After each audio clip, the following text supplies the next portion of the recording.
இந்த வயத்தை காக்க வேண்டிய தோட்டி இந்த பழைய கண்களை நானா தோட்டி, நானா புலையன், நானா பறையன்? வாய்க்கு வந்தபடி பேசுகிறாளே, ஏன் நீங்கள் எல்லாம் மௌனமாக அமர்ந்திருக்கிறீர்கள்? என்னை பார்த்து வாய்க்கு வந்தபடி பேசுகிறாளே, நான் ஆதியிலும் புலையன் அல்ல, ஜாதியிலும் புலையன் அல்ல, ஆதியிலும் புலையன் அல்ல, ஜாதியிலும் புலையன் அல்ல, ஆதியிலும் புலையன் அல்ல, ஜாதியிலும் புலையன் அல்ல, பாதியில் நான் புலையனானே, நானே பாதியில புலையனானே.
சொல்லு யாரடி நீ, எங்கு வந்தவள் யாரடி நீ?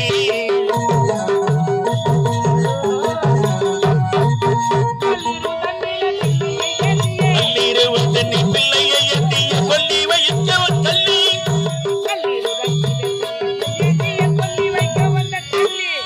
நள்ளிரவு தண்ணி பிள்ளையை எட்டிய கொல்லி வைக்க வந்த கள்ளி கள்ளி கள்ளி கள்ளி யாரடி நீ, யாரடி நீ? ஜகதாலி நீலி யாரடி நீ?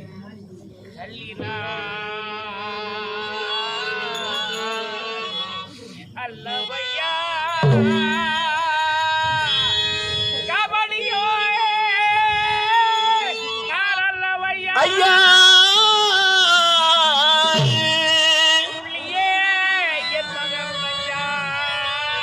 தோனியை காட்டில் மாண்டா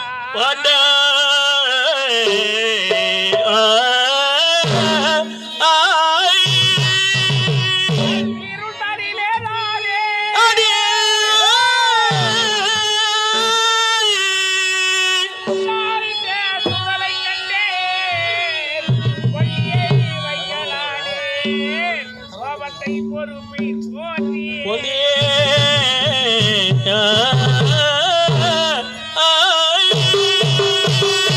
நானா கோபத்தை நான் கல்வியும் அல்ல கவனியும் அல்ல நான் ஒரு பரம ஏழை ஐயா ஓரிடத்திலேயே கூலி வேலை செய்து காலம் கழிக்க வேண்டிய பேர் வழி ஐயா இது வசந்தால் என் மகன் மாட்டு படித்து விட்டால் கொண்டு வந்தேன் கவனம் செய்ய சுடலை வாழும் நந்தன்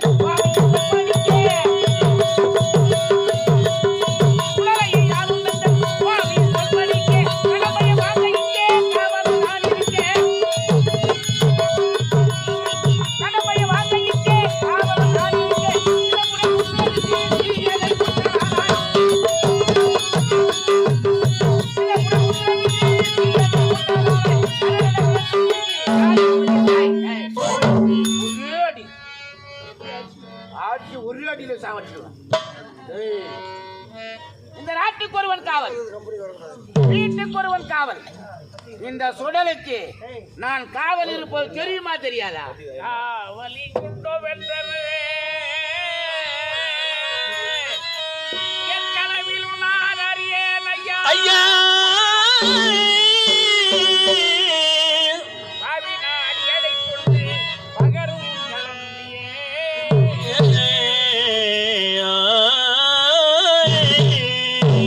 அடியே படைத்திருந்தால் கலித்திக்க வருவேனா கோபிக்காது எங்கேறில்லை சுகந்தை சுட செய்வாயே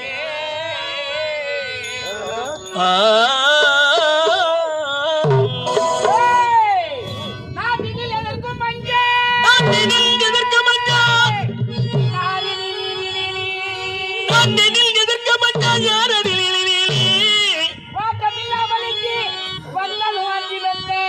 கை நீக்கலாய் பேசலுட்டாய் நீர் முடிய சவத்த நீதான் ஓட்டமாய்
உதைத்தான் என்று பார்த்தால் இரண்டாவதாக கேவலம் இந்த மயானத்தை பார்க்க வேண்டிய தோற்றம்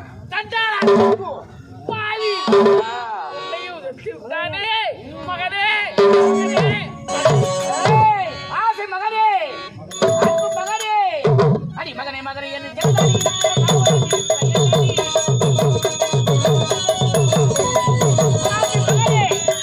அன்பு மகனே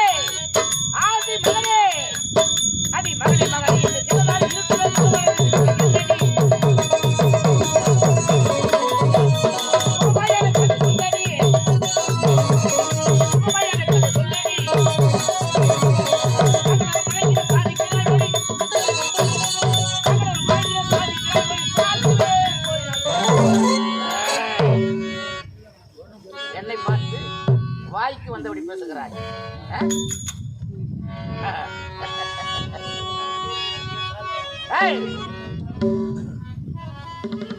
இங்கு சுடுகாட்டுக்கு வரும் பொழுது பிணத்தை எரிக்க வேண்டுமானால் வாய்க்கரிசி, கால் காசு, முழந்துண்டு இதை 3 கொடுத்துதான் பிணத்தை எரிக்க வேண்டும். இது எஜமான் எனக்கிட்ட கட்டளை. எனக்கு சேர வேண்டிய கால் காசு, முழந்துண்டு, வாய்க்கரிசி இதை 3 கொடுத்துதான் பிணத்தை தகனம் செய்ய வேண்டும். பணத்தினோடு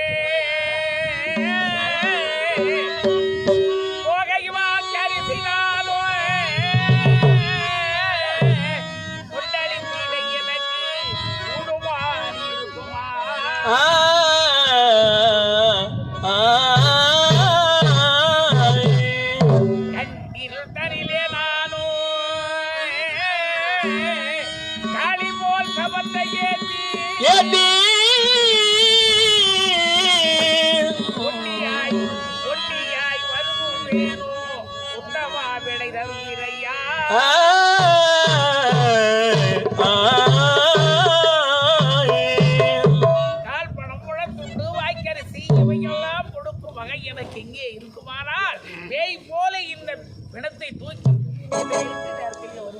நான் விடை தரணுமா? விடையதி கொடுக்கையானோ,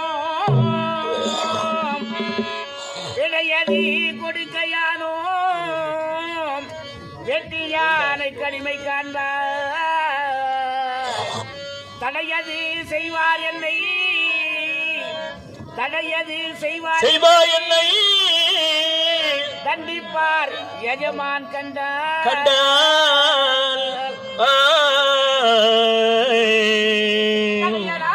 எனக்கு சேருவோம் தளருவாய் கருதி வேண்டேன். படைத்து துண்டும் காதும் தண்ணி பாலனை சுடுவாய் மாதே மாதே மாதே. எந்த நேரத்தில் இருந்தாலும் வந்து கேட்பவருக்கு நம்மால் முடிந்த உதவி செய்ய வேண்டும். இந்த நேரத்தில் உனக்கு உதவி செய்யும் நிலையில் இல்லை, இருந்தாலும் ஒரு உதவி செய்கிறேன். என் எஜமான் எனக்கிட்ட கட்டளை கால் பணம், முழந்துண்டு, வாரிக்கரிசி இது பெற்றுதான் நான் தகனம் செய்ய முடியும். ஆனால் எனக்கு சேர வேண்டியது வாய்க்கரிசி மட்டும்தான். என் எஜமானுக்கு சேர வேண்டியது கால் காசு, முழந்துண்டு. இது கொடுத்தால்தான் என் எஜமான் ஏற்றுக்கொள்வார்.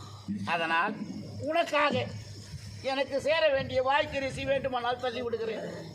என் எஜமானுக்கு சேர வேண்டிய கால் காசு, முழந்துண்டு கொடுத்தால்தான் நம்மால் தகனம் செய்ய முடியும். ஐயரே உரைப்பனாலே,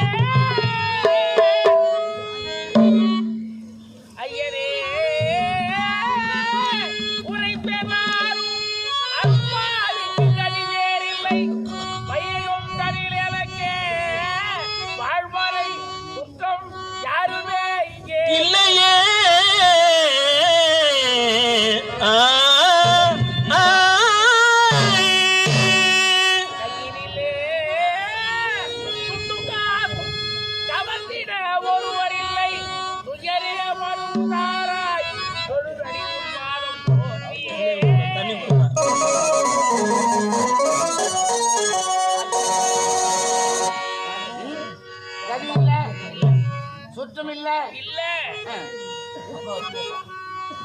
உழைக்கும் திராணி உடலில் இல்லை.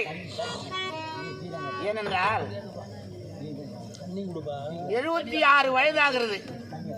இந்த வயசுல உழைக்கணுன்ற எண்ணம் இல்லை. வீட்டில் நின்றுட்ட ஹரிச்சந்திரா நாடகம் முடிச்சுட்டுமேன்றதுக்காக கையில் காலில் விழுந்து உன்னை இட்டுன்னு வந்துட்டோம். வேற வழியே இல்லை.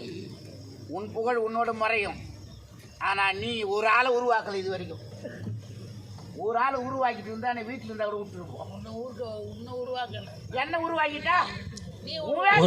ஒரு ஆளை உருவாக்கலன்னு சொல்லாத, நம்ம தான் கேட்டு தெரிஞ்சுக்கணும். இருக்கிற தமிழ் வேட்டை ஆடுறவன் ஏமாங்க கத்துக்கிறான். அவனுக்கு வர்றது புற குத்தி அவன் படுத்து தூங்குறான். ஹரிச்சந்திரா என்னதுன்று தெரியாது. இந்த ஜீவனால் தான் ஓரளவுனாலும் வாசிக்கிறேன். புரியுதா? உழைக்கிறான் இல்ல, சரி, கதி இல்ல, சொத்து இல்ல, சொந்தக்கார இல்ல, எப்பேற்பட்ட பேர் வழியோ நல்லவளா நீ இருந்தாதானே சுற்றத்தார் உறவினர்கள் எந்த நல்லது நடந்தாலும் கெட்டது நடந்தாலும் நீ சென்று கலந்து கொண்டால் தானே உன்னுடைய இல்லத்திற்கு இது கடைசியான நேரத்தில் பணத்தை வைத்துக் கொண்டு அழுது கொண்டிருக்கிறோமே இந்த நேரத்தில் உதவி செய்யலாம் என்ற எண்ணம் அவர்களுக்கு வரும். நீ நல்ல எண்ணம் இல்லை, அதனால நல்லவளா இல்லாததால தான் இந்த நேரத்தில் உனக்கு உதவி செய்ய உன் சொந்தம் உனக்கு வரல. எதுவா இருந்தாலும் வரவுக்கு மேல செலவு பண்ணக்கூடாது. 10 ரூபாய் வருதுன்னா அது எப்படியாவது 2 ரூபாய் மிச்சம் பண்ணி குடும்பம் நடத்தினாதான் பொம்பளைங்க. கடைசி நேரத்தில் அந்த 2 ரூபாய் சேர்த்து வைப்போமே அந்த பணம் இறுதி சடங்கில் நமது வீட்டில் ஏதாவது இருக்கிற பொழுது அரிசியா இருந்தாலும் நெல்லா இருந்தாலும் படியரிசியை வீட்டில் வைத்துக் கொண்டே கணவனிடத்தில் எடுத்துரைத்து அரிசி காலியாகிவிட்டது இந்த நேரத்தில் வேண்டும் என்று இருப்ப வச்சுன்னு சொல்றவதான் குடும்பம். சுத்தமா துவச்சிட்டு அரிசி இல்லை இன்னைக்குன்னா அவன் நிலைமை உடம்பு சரியில்லாத இருக்கலாம், கையில் காசு இல்லாமல் இருக்கலாம், அவன் அந்த நேரத்தில் போய் எடுத்து வந்து போட முடியுமா? நீ சுத்தமாக வர்றதா நீ எண்ணி காலி பண்ணிட்டு போல. அதனால தான் இந்த நேரத்தில் இல்லை, கையில் காசு இல்லை. பிணத்தை வைத்து கொண்டு வேறொரு வீட்டில் சென்று கொஞ்சம் நெல் கொடுங்க, தானியம் கொடுங்க, பிணத்தை தகனம் செய்யணும் கேட்டால் சண்டை சச்சரவு மீண்டு வரும் பொழுது உன் வீட்டிலே நடந்த இழவு கூட நான் கொடுத்தோன்னு சொல்லி காட்டுவாங்களா இல்லையா? சொல்லி காட்டுவாங்க. அடுத்தவங்கிட்ட போய் இரவல் வாங்கக்கூடாது. அதனால் வீட்டில் குடும்பம் நடத்தும் பெண்கள் தான் கணவன் எத்தனையோ இன்னல்கள் எத்தனையோ கஷ்டங்களுக்கு அவன் சென்று வருவான், அவன் வீட்டில் இருக்கிறது தெரியாது. பொம்பளைங்க தான் சுத்தமாக குடும்பம் நடத்த தெரியணும். அப்படி நடத்த தெரியாத பேர் வழி சரி சுற்றத்தை சேர்த்து பிடிக்கல, உன்னால சுத்தமாக குடும்பம் நடத்த முடியல, பதி இல்லை இருந்தும் தற்சமயம் அவருடைய உதவியினால் பெற முடியாத நிலையில் இருக்கிறது ஐயா. கணவனுக்கு கட்டுப்பட்டவை இல்லை போலது. கணவனே வேலைக்கு சென்று வீட்டுக்கு வந்தால் முகசுளிப்பில்லாமல் நம்மிடம் இருக்கும் கஞ்சியோ கூழோ கொடுத்து அவரை மனம் சாந்தியட வைத்த பிறகு இன்முகத்தோடு பேசி இன்முகத்தோடு உறவாடி கணவனோடு இருந்தால்தான் குடும்பம் நடத்த முடியும். எப்பேற்பட்ட கணவனையும் பெண்ணால் நினைத்தால் ஆவதும் பெண்ணால், அழிவதும் பெண்ணால், சாவதும் பெண்ணால், சகலமும் பெண்ணால் என்று எதிர்குறித்தார்கள். கணவனை கொண்டு திருப்பி வாழ்க்கையை நடத்தணுமே ஒழிய கணவன் தவறான வழியில் செல்லுகிறான் என்பதற்காக என் நேரத்தில் அவன் வழியில் சென்று திருத்தி வாழ தெரியாதவள். எப்பேற்பட்ட பேர் வழியோ ஒன்று விட்டுட்டு ஓட்டுகிறான், உன் கூட வாழ முடியாது, இப்பேற்பட்ட வாயாடிக்கிட்ட வாழ தகாதுன்னு போயிட்டான் போல. பதியும் இல்லை, கதியில்லை சுத்தமில்லை, கதியில்லை சுத்தமில்லை, கிட்டிட வகையும் இல்லை, கதியில்லை சுத்தமில்லை, கிட்டிட வகையும் இல்லை, பதி இல்லை என்று பதட்டமாய் உரைத்த போதே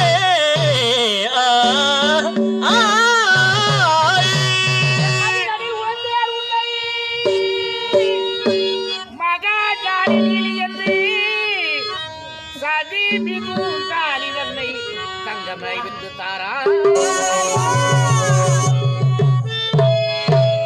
உன் கழுத்துல தூங்குதே தாலி, அந்த தாலியை விற்றா இந்த ஜெகத்தையே விலைக்கு வாங்கலாம். அப்பேற்பட்ட தாலியை அணிந்து கொண்டு எதுவும் இல்லை என்று ஜாலி வித்து பேசுகிறாய். அந்த தாலியை வித்து குறை கூலியே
பெண்ணாகி எனக்கு இவ்வித கலங்கம் நேரலாமா தாயே?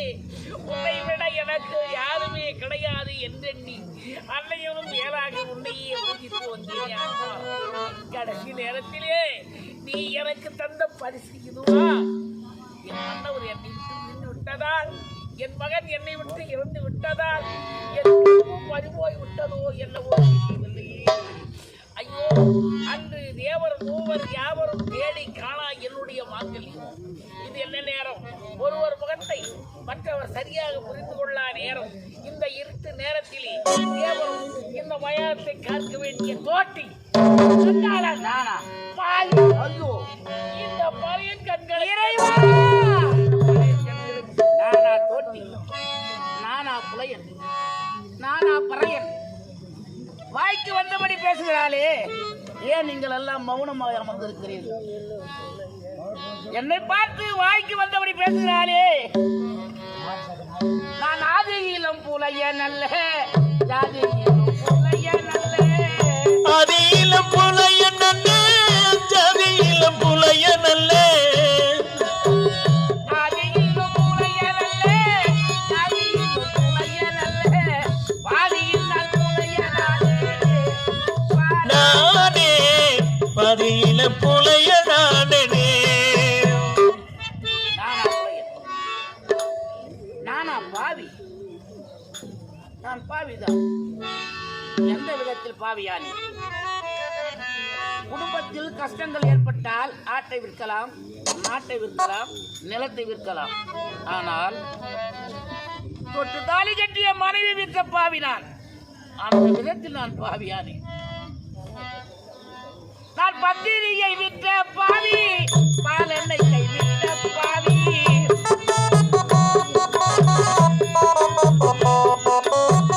பத்திரியை விற்ற பாவி, பால் எண்ணெய் கை விற்ற பாவி. சத்தியத்தை பார்த்த பாவி, சத்தியத்தை காத்த பாவி. சண்டால பாவி யாரே தெய்வமே.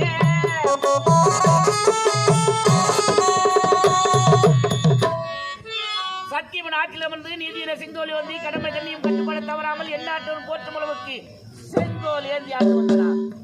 இன்று செங்கோலை நான் இறங்கியேன், செத்தமாடு அறுக்கலானே. செங்கோலை நான் இழந்தேன், செத்தமாடு அறுக்கலானே. செங்கோலை நான் இழந்தேன், செத்தமாடு அறுக்கலானேன். பசுவுக்கு புல் அறுத்தேன், புலையன் கற்பிக்கலானேன். தெய்வமே,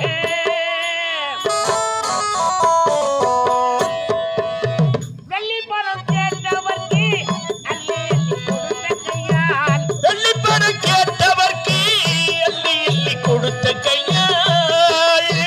வெள்ளி பணம் கேட்டவர்க்கு அள்ளி கொடுத்த கையால். ஒல்லி காசு வாங்கலானேன், ஒல்லி காசு வாங்கலானேன்.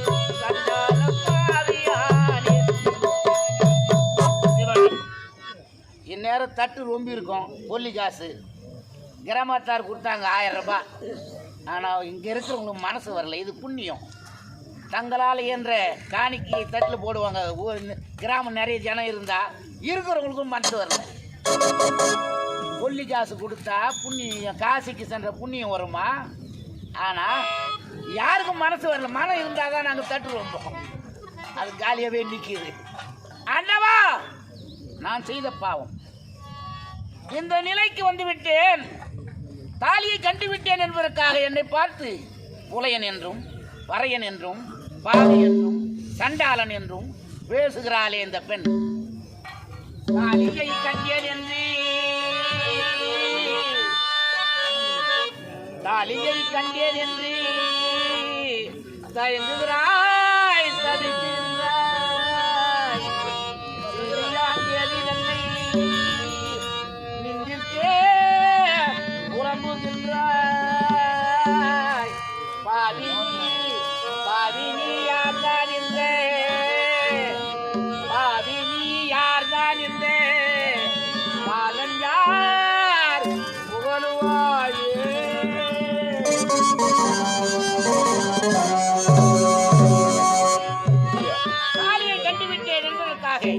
என்னை பார்த்து வாய்க்கு வந்தபடி பேசுகிறாளே, நீ யார்? இந்த பாலன் யார்? உன்னை தொட்டு தாலி கட்டிய கணவன் யார் என்ற விவரத்தை சொல்லம்மா.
என்ன தெரியவில்லையா?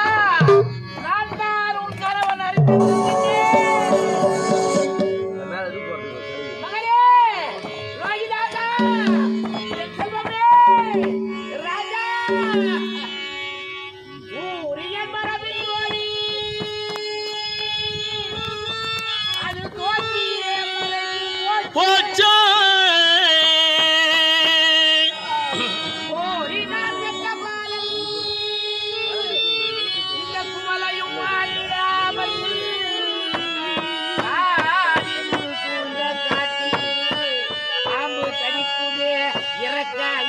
ஐயோ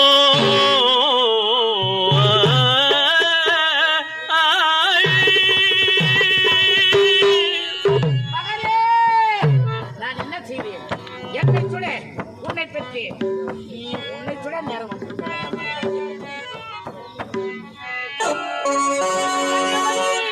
என்னை மன்னிப்பாவே.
கடைசி நேரத்திலே இந்த ஆண்டி கோலத்தில்தான் காண வேண்டும்.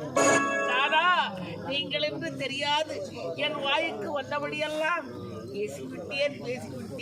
புஷ்ணை நிந்திட்ட போயர்களுக்கு கடை நரகத்திற்கும் கீழ் நரகம் அல்லவா கிடைக்கும் என்பார்கள். என்னையும் அறியாது உரையாடியதற்கு என்னை மன்னித்ததாக ஒரு வார்த்தை சொல்லுங்கள். இதை நான் தவறிவிடலாமா? இருந்தாலும் பாலனை தகனம் செய்துதான் ஆக வேண்டும். கடமையில் இருந்து தவறலாமா?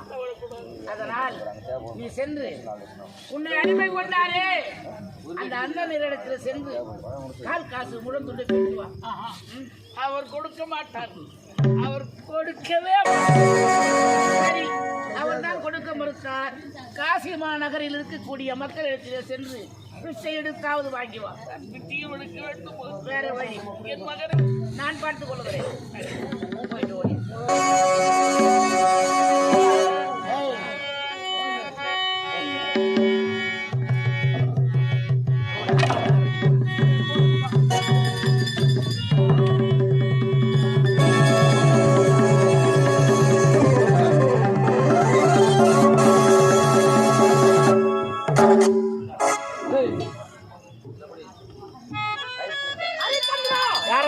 உனக்கு ஒரு கட்டளை என்னவோ? கனகவேந்தன் காசிராஜமான கனகவேந்தனை சந்திரமதி கொண்டு விட்டாய். அப்படியா? ஆமா, உன்னோட மகளை சந்திரமதியை வெட்டும்படி உத்தரவு. அப்படியா? நீ வெட்டுறா, நான் வெட்டமா? நீ வெட்டுறதுக்கா? நான் இருக்கிற சூழலுக்கு போப்பா. நீயே வெட்டு. நான் வெட்டுறேன். சந்திரமதி, என்ன இது உண்மையாக இருக்கிறது? இதுதான் விதி என்பது. விதியை மாற்ற முடியாது. காசிமா நகரை பிச்சை எடுக்க சென்ற நீ வழியிலே உனது மகன் போலவே இருக்கிற ஒரு குழந்தையை எடுத்து மார் மீதும் தோர் மீதும் போட்டு அழும் பொழுது, என்னடா இது, உடலிலே ஒரு மகனை விட்டு வந்து விட்டேன், நமது மகன் இங்கு இருக்கிறானே என்று அந்த குழந்தையை நீ மடி மீது விழுத்தி அழும் பொழுது காவலர்கள் கண்டார்கள். அந்த குழந்தையை நீதான் கொலை செய்தார் என்று உன்னை கைது செய்து கனகவேந்தர் இடத்தில் அழைத்து சென்று உன்னை சிறை சேதம் செய்ய சொல்லி வீரவாக தோட்டி எனக்கு கட்டளை கொடுத்திருக்கிறார். கடமை தவறலாமா? மனைவியா இருந்தாலும் யாரா இருந்தாலும் என் கடமையில் நான் தவறப்போவது கிடையாது. அதனால் உன்னை வெட்ட தூக்கினை தடையில் வைத்தாய் போற்றி, சதிர்வேத நாயகனே போற்றி, எங்கள் நாயகனே போற்றி, ஈசனே போற்றி போ.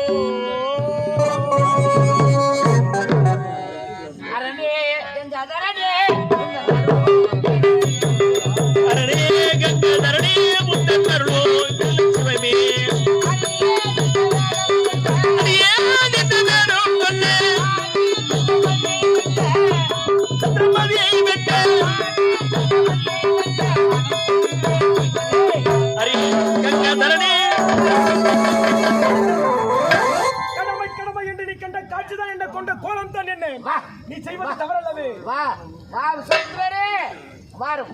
எதற்காக என் மனைவி வெட்டத்தை நீங்கள் தடுக்கிறாய்? எதற்காகவா?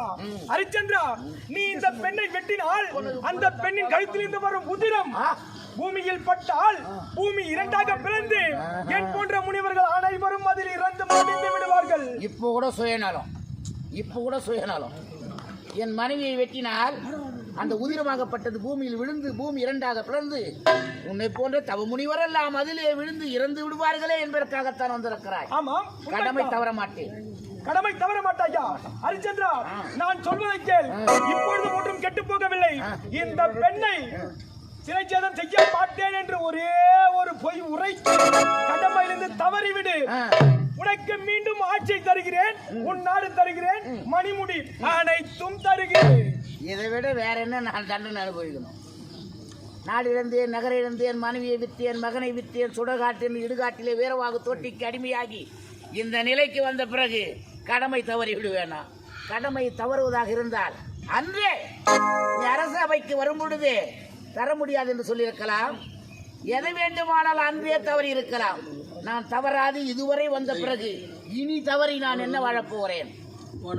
தடுத்த உன்னை வெட்டி விடுவேன். இப்போ ஹரிச்சந்திரா, கடமை தவற மாட்டேன். கடமை நான் தவறி வெட்ட விடு. துணிந்து- ஏய், ஓடு. ஹரிச்சந்திரா. ஓடு, ஓடு. ஆதி சந்திரமதியை வெட்ட ஆதி சந்திரமதியை வெட்ட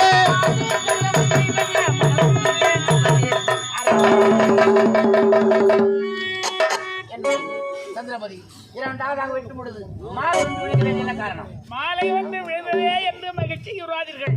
இவையெல்லாம் தேவர்கள் சூதாக இருந்தாலும் இருக்கலாம். எப்படியும் நம்மை மாற்றியிருந்து தவற செய்ய வேண்டும். ஒரே ஒரு பொய் நம்மிடத்திலே வாங்க வேண்டும் என்று அவர்கள் எல்லோரும் திரையும் அறைவிலே இருந்து நடத்தும் சதி நாடகமாக இருந்தாலும் இருக்கலாம். கடமை தவறவே மனைவியோ மகனோ என்ற வந்த பாசத்தை இந்த இடத்திலே காட்டுவே. ஆனால் சத்தியம் நிலைக்காது, தர்மம் தலைக்காது. அஷ்டதிக்கு பாலகர் மேல் ஆணை, ஆதி சிவம் முயல் மீது ஆணை, கட்டமதை புரிந்த கௌசியர் மேல் ஆணை, நம்மை தாங்கி நிற்கும் இந்த தமிழ் தாயின் மீது ஆணையிட்டுக் கொள்கிறேன். ஆனால் பெண்ணாக பிறப்பதே பெரிய பாவம். அதிலேயும் எத்தனையோ பாவங்களை செய்துவிட்டு ஒரு கணவனை வணக்கிறார்கள். கணவன் கரத்தால் வாழ்வதற்கு ஒவ்வொரு பெண்ணும் கொடுத்து வைத்திருக்க வேண்டும். கடைசி நேரத்திலே ஆகிலும் இந்த புண்ணியம் என்று சேரட்டும். சங்கரா நின் சரணமே பணிந்து நின்றே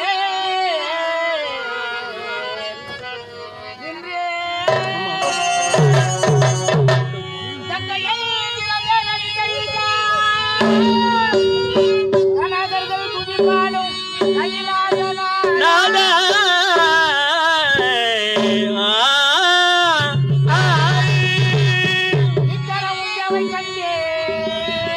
இக்கரமுன் சேவை கண்டே கொண்டே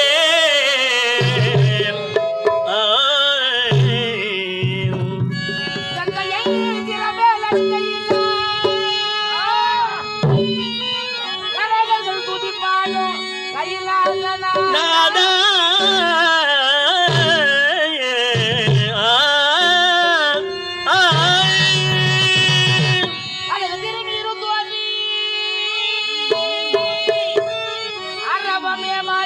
தாங்கி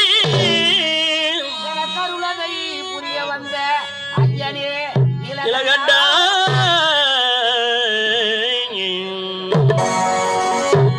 சிவமே அருள் தவமே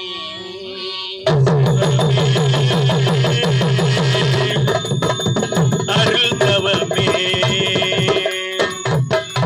செய்து தின்னும் பாடிந்தேன் செய்து தின்னும் பாடிந்தேன் கொண்டே அருள் தவமே சிவமே அருள் தவமே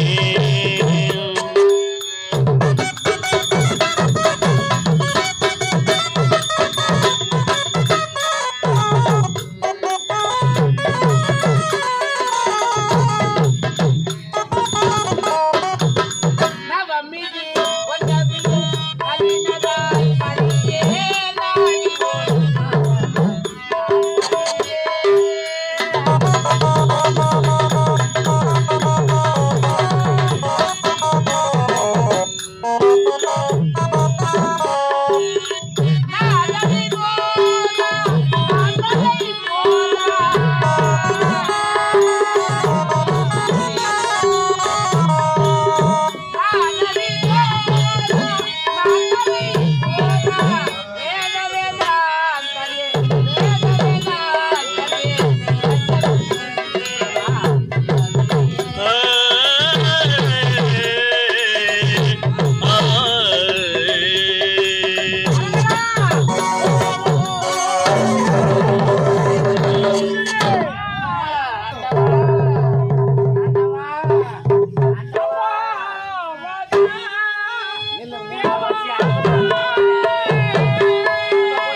சம்போ மகதமா சாம்பசத சிவமே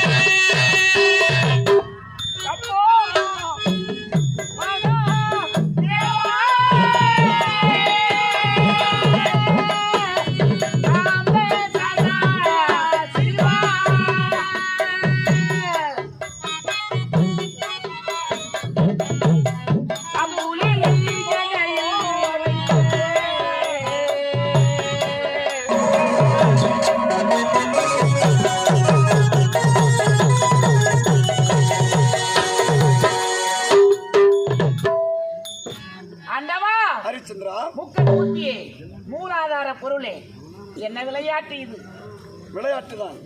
தேவசபையிலே வசிஷ்டருக்கும் விஸ்வாமித்திரருக்கும் ஒரு போட்டி நடந்தது. பூ உலகிலே பொய் சொல்லாதவன், பிறர்மனை நோக்காதவன் யார் என்று போட்டி வந்தது. அந்த போட்டியிலே நீதான் கதாநாயகன். அப்படியா? ஆமாம். எல்லாம் உங்கள் திருவிளையாடலாம். அந்த போட்டியிலே நீ வெற்றி பெற்று விட்டாய், வசிஷ்டர் வெற்றி பெற்று விட்டாய். அப்படி என்றால் எடுத்த சபதம் என்ன?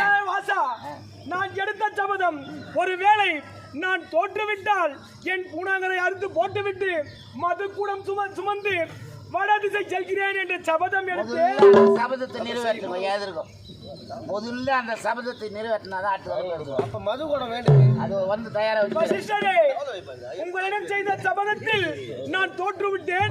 இதற்கு பிறகு பூனாங்கரை அறிவதே கிடையாது. கூட அவருக்கு கூட யோக பண்ணலாங்க, கூட வசிட்டு கூட தவ பயனை கூட பூனாங்கரை ஆறு மது கொடுத்து தோல்ல தூக்கு எடுத்து ஆட்டுக்காரன் 15 பேருக்கு 15 சார் கோட்டை வாங்கி சொல்லிட்டு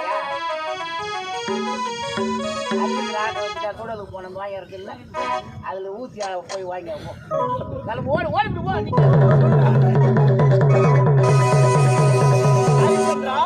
கவலைப்பட வேண்டாம். நாம் இருந்தது சுடுகாடு ஆட்சி. நம்ம அடுத்ததெல்லாம் மாடு கண்டுகாட்சி நினைக்காது.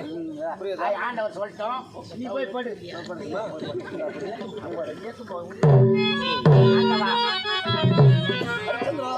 நல்லவனாக நாட்டில் வாழ்வது சில நாள், பிறப்பது ஒரு நாள், இறப்பது ஒரு நாள். இறக்கும் தருவாயில் இவர் போல் இனி யார் என்று உலகம் பேசும் அளவிற்கு வாழ வேண்டும். நல்லவனாக பூ உலகில் வாழ்வதே இந்த நிலைதானா? நல்லவர்களை இப்படி எல்லாம் சோதிக்கலாமா? நாங்கள் வைத்த போட்டியில் பொய் சொல்லக்கூடாது என்பதற்காக வாழ்ந்த என்னை இந்த கொடுமையா செய்வது? வருத்தப்படாது. எவ்வளவோ துன்பப்பட்டிருக்கிறாய். சுடுகாடு என்று விடுகாட்டி நான் காவல் காக்க நேர்ந்தது. இது சுடுகாடு. வேண்டுமானால் மீண்டும் நாட்டை உனக்கு முடிச்சு எனக்கா நாடா? எப்பொழுது நாட்டை இழந்து சுடுகாட்டுக்கு வந்தேனோ மீண்டும் நான் நாட்டுக்கு போவேனா? ஆண்டவா, இந்த சுடுகாடு தான் இனி எனக்கு வீடு. இது சுடுகாடு சொல்லாது, இது யாகசாலை. அப்படியா? அப்படி நான் அறுத்தது மான்கன்று, ஆஹா, நான் புசித்தது அச்சதை, ஆஹா, தேவர்கள் எல்லாம் நீங்கள் செய்த நாடகத்தில் இதெல்லாம் நடந்து விட்டது. நாங்களே தான். என் மகன் இறந்து விட்டானே. வருத்தப்படாதே, உன் மகன் இறக்கவில்லை. என் மகன் தருணோடு விளையாடுக்கணும். அழைத்தால் வருவானா? கண்டிப்பாக வருவான். மகனே, நாடு விஸ்வாமித்திரர் கொடுத்த நாடு இனி எனக்கு வேண்டாம். தேவர்கள் அடிமை கொண்டதால் இவனுக்கு பெயர் ஒன்று இருக்கிறது, நீங்கள் தான் சொல்லுங்களேன். தேவதாசன்.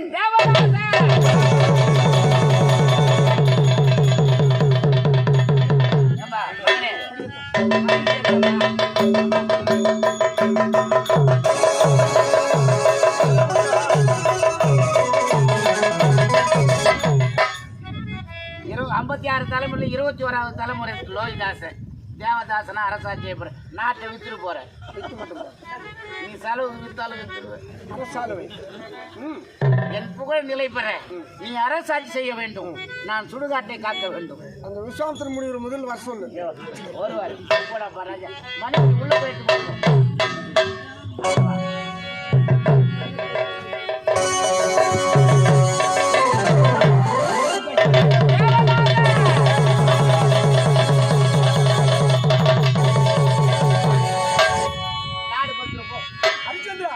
இன்னொரு பையனும் இருக்கிறது. என்னவோ?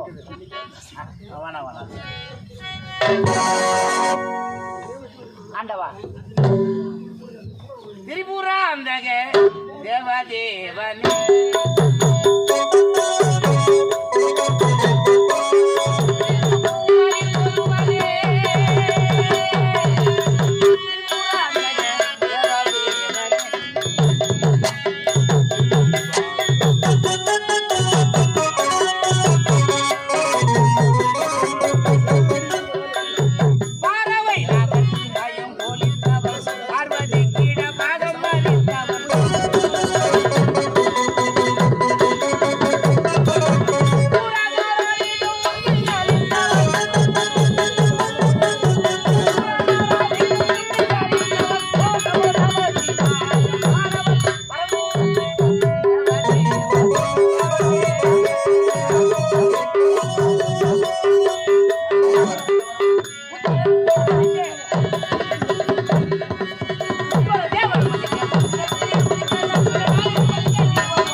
இன்று ஒரு நாள் இந்த கிராமம் நலம் பெற, கிராமத்தில் செய்யக்கூடிய பாவங்கள் நீங்க, நோய் நொடியாமல் இருக்க, கிராமத்தில் நடைபெறும் இறுதிச் சடங்கில் கடைசியாக ஒரு மனிதன் வாழும் தருவாயில், அவர் இருக்கும் தருவாயில் இவர் முன்னே எடுத்து சென்று கிராமத்தார் முன்னிலையில் அவள் ஆயுள் எவ்வளவு காலம் புனிதமடைந்தாரா, அல்ப ஆயுசில் முடிந்தாரா என்பதற்காக ஹரிச்சந்திரன் ஆலயத்திற்கு முன்பதாக அந்த பிரேதத்தை வைத்து பாடலை பாடி அவள் ஆயுசை கூட்டும் குறைக்கும் என்று சொல்வார்களாம். அதற்காக இந்த ஹரிச்சந்திரன் சிலையை இந்த கிராமத்தில் சுடலிலே நிறுவி அபிஷேகம் 48 நாள் முடித்து இந்த கிராமத்தில் காக்க வேண்டிய ஹரிச்சந்திரன் சுடலிலே இருக்க வேண்டும் என்பதற்காக கிரமத்தார் செய்திருக்கக்கூடிய கடைசி ஈமச்சடங்கில் செய்யக்கூடிய விரேதத்தின் செய்யக்கூடிய அந்த ஈமச்சடங்கிலே மக்களுக்கு இதுதான் விதி என்று உணர்த்தும் அளவிற்கு அங்கே சுடலிலே அமைக்கக்கூடிய ஹரிச்சந்திரன் சிலைக்கு நீ வந்து அமைத்து கொடுத்து விட்டு அப்புறம் போலாம். நீ கைலாயம் நானும் வரேன். கைலாயத்துக்கு அப்புறம் போலாம். கண்டிப்பாக வரியா சுடலுக்கு வரேன். வாங்க.